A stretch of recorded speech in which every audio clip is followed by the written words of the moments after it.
DJ Bihari Sahu जिया बुरले बे मोला बाहर खेले जाबो ने जिया बुरले बे मोला अबुरले बे मोला जिया बुरले बे मोला जिया बुरले हूँ तोला बाहर खेले जाबो ने जिया बुरले हूँ तोला अबुरले हूँ तोला जिया बुरले हूँ तोला जिया बुरले बे मोला बाहर खेले जाबो ने जिया बुरले बे मोला अबुरले बे मोला जिया बुरले बे मोला जिया बुरले हूँ तोला बाहर खेले जाबो ने जिया बुरले हूँ तोला अबुरले हूँ तोला जिया बुरले हूँ तोला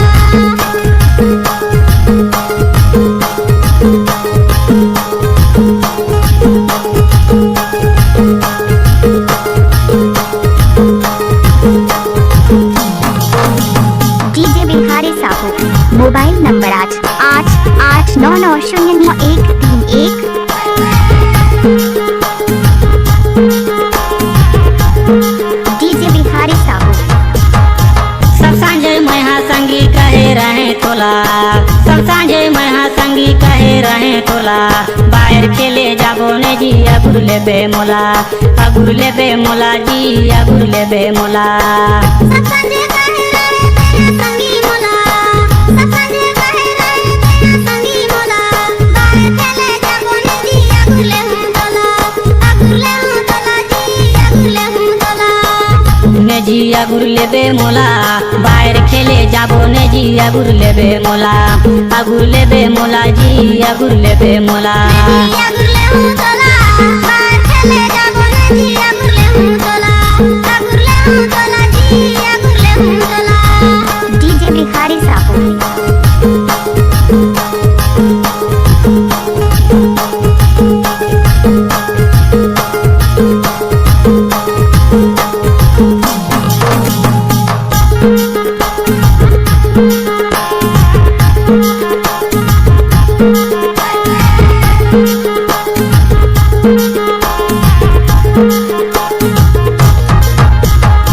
दिले कर बात ला बताए देहूँ तोला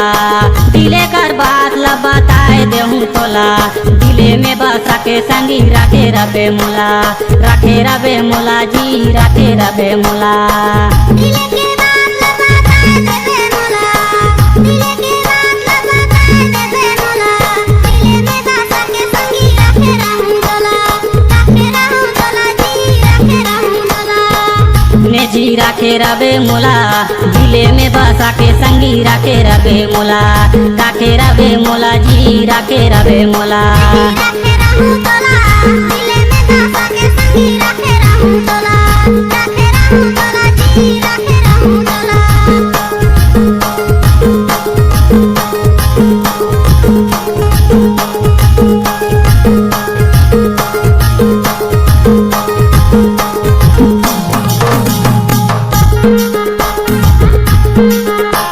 डीजे बिहारी साहू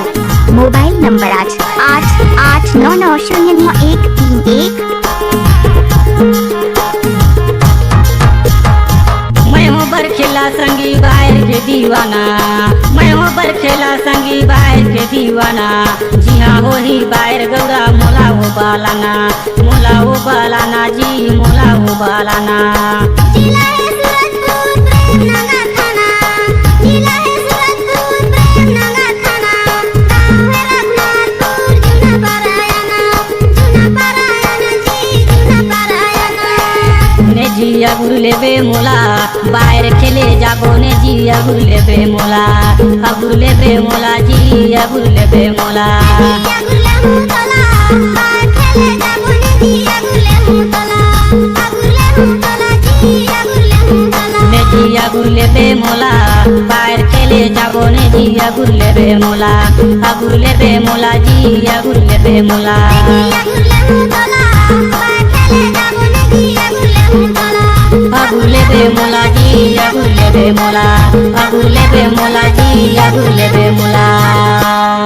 अगर आपकी आवाज में है जान तो हम देंगे आपको नई पहचान। तो चले आइए NSR music audio video studio Premnagar